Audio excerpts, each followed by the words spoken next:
We will start with you, Damo. Some emerging news that you can bring to us about the stability or lack thereof of the Collingwood board. Well, Sam, we've known that there are problems with division on the Collingwood board. Those divisions aren't as wide as they once were, but they are still there. But the problem and the bigger problem for the Collingwood board has been the outside manoeuvrings of people, particularly Jeff Brown. And what I can say tonight is that he has told now many people that it is his intent to stand for election at the Collingwood Football Club. And as it stands, there is a on-the-calendar engagement of January next year for an annual general meeting. It's up to others, and Jeff won't be driving this himself, but it's up to others who will be claiming to represent him, the calling of an extraordinary general meeting when that could happen. But either way, he will stand for election for the Collingwood Football Club board. Wow, and that's fairly significant, Kane. I mean, this is a club that, and we'll hear from Eddie McGuire shortly, that has called for stability. This can't help the situation, you would think. No, and of what you know of Jeff, Damo, is he calling for a spot on the board, or does he want to be president? Well, again, the board itself will elect its leader, so that is a situation for them. But people who know Jeff know that he's not a shrinking violet, and as such, if he was to present himself, and he's told people he will, whenever that next election occurs, that he will present himself for a vote, I would think that he'd be doing that to be taking over. That's the way I read it, Kane. That's the opinion side of it, but the fact side of it is he's told people that he will present for the election. Lordy, I want to get your reaction to this, but first, let's take a listen to Eddie McGuire, who, of course, recently stood down, calling for stability when Mark Korda took over. Now that that's done, I want Collingwood to do what it's always done in the time that I've been there, and that is to be one of the strongest, stablest boards and football clubs. Start winning some games. Yeah, so it's fascinating that, and you can understand why Eddie is saying that. They wanted some clean air, didn't they, Damo? And if Damo's story comes to fruition, and obviously things can change, if there is a takeover bid, it's not what the club would have wanted, and it's not what they would have planned for. Yeah, I want to talk to you, Damo, because I always focus on the on-field, and I've spoken a lot about Nathan Buckley, and we've spoken about the trade period and the list and the kids and all that sort of thing. But do you believe that what's going on at board level is filtering down to Nathan and their poor on-field performance? I don't know how a club can make a determination on a coach of the standing of Nathan Buckley without getting its own house in order. And it took them nearly 3 months for Mark Korda and Peter Murphy to sort out who was going to be boss. Now, Peter Murphy, I believe, wanted it. Some votes on the board itself went against him late in the count, so to speak, and Mark Korda came out with it. But they haven't been a close board now for some time, even when Eddie was still there. And right now, while I believe they are more close now than they were 3 months ago, it's still not a board that is going to be totally unified on everything. How does this change the decision on the coach as well, Damo? Because we're talking about timeframes around Nathan Buckley. Does this shift things back?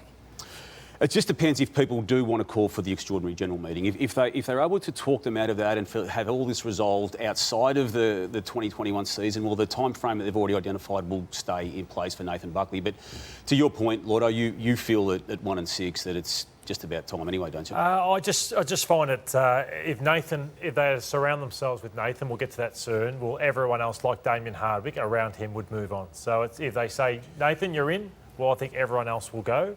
Otherwise, it's a whole clean slate. And I find it a pretty hard sell when you've been there 10 years and committing to Nathan for another 2 or 3 years. I find that a hard sell. There's a lot changing around him, though, isn't there? In what way? The list and... Well, yeah, I mean, the list, but also what's happening now with the presidency. I mean, it can't be the easiest position for a coach right now. No, of course not. No, very, very tough position, yeah. Yeah, and let's just take a listen to what Nathan Buckley said in November. Now, this is after they had that tumultuous trade period and him reflecting on that they believe that change was necessary and that it wouldn't change the fabric of their brand. It's our determination that we've actually let players go that we can replace. It's our determination, with our knowledge that we've actually let players go that will not damage the fabric of our playing group. I saw that, and as time has gone, I remember, Kane, you and I sat there on trade radio and we spoke about what it can do to football clubs and what it can do to your depth, and we always said, can't wait to see how Collingwood start the season. And it took me back just thinking about it only today, and I thought a tumultuous time at Essendon around the 2001-2002 period that I can compare to, and this is what Essendon did. We had salary cap trouble because everyone thought James Hird could go on a veterans list and half your salary was not included. but the club got it wrong. So Kevin Sheedy had to lose 3 players and then a 4th. So in one hit, we lost Damien Hardwick, but then the following year, Blumfield, Heffernan, Carousel. So all 4 of them wanted to remain at Essendon, just like Treloar, Stevenson and Tom Phillips always wanted to remain at Collingwood. And it hurts your depth, it hurts your culture, and it hurts your soul as a football club. And Nathan might sit there and say, I handpicked guys that weren't really cultural players. They weren't guys that impact for you like a Scotty Pendlebury does. But it does hurt. Other players lose trust. They lose faith. We're seeing kids play who shouldn't be playing.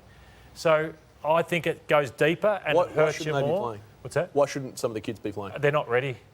They're not ready. And it should be, I just see the flow-on effect because Adam Treloar should be in that midfield. Jaden Stevens should be in that forward line. Phillips should be on a wing. But you're seeing kids playing that are taken in the 50s and the 40s that they should be playing. So I'm just a little bit confused, Laurie. Yeah. Is Nathan responsible for the list changes, though? Obviously, the salary. Nathan doesn't do salaries. Yeah. But they would have discussed. We're close to a premiership. We're all in here, and we'll have to lose some players down the track. I'm not sure what responsibility he had in that. Yeah. But at the end of the day, it's a win-loss industry, and he will pay the price. The biggest failure they've had is not knowing where they're at, and that's where you need to be at the end of the off-season. You need to know where you're at, and St Kilda have had issues with this. They completely didn't understand where their list was at. And is there a problem with the talent at the top end as well, and the draft picks that they have had? You go through there, which ones there are going to be 10-year, 200-game players?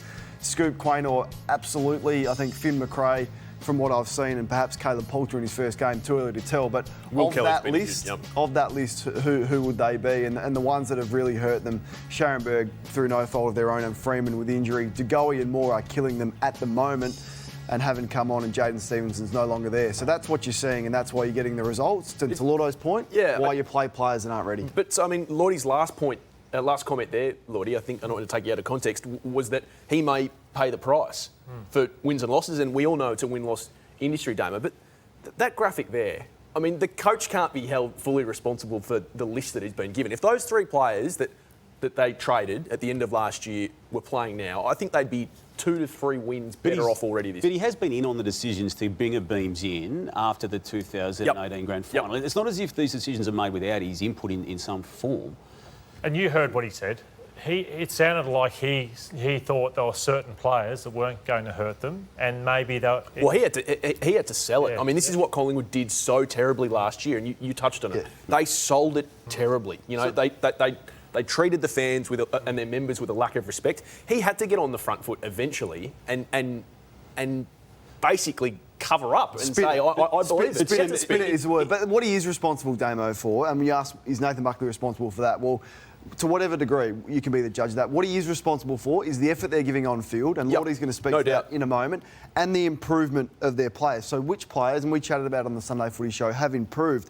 Grundy no, Sidebottom no, DeGoey no, Chris no, Maynard no, Moore no. So that's what we can judge Nathan Buckley on right now. That's why I think he's in the most trouble, because of the lack of effort on field and the lack of improvement from, and they're their best players that they haven't received this year. What about their assistants, Kane? Have they got the right team around Nathan Buckley? We saw what Richmond did was at the end of 2016 where they cleared out a lot of the assistants. They supported the senior coach as much as they could. How do you know? I mean, unless you're in there, how am I to judge the quality of Robert Harvey? All you hear is positive things. Yep. Brendan Sanderson, I don't know, and Hayden Skipworth's been around for a while, was at Essendon, but all clubs have been smashed in this department. It seems really thin to me, like to have those 3. Usually you would see 7, 8 names on there. Now that's through no fault of their own with COVID, but it's not for me to judge that. But if Nathan does survive, they'll be the ones that'll. I think they'll be the ones that'll be in trouble. Yeah, that's what'll happen.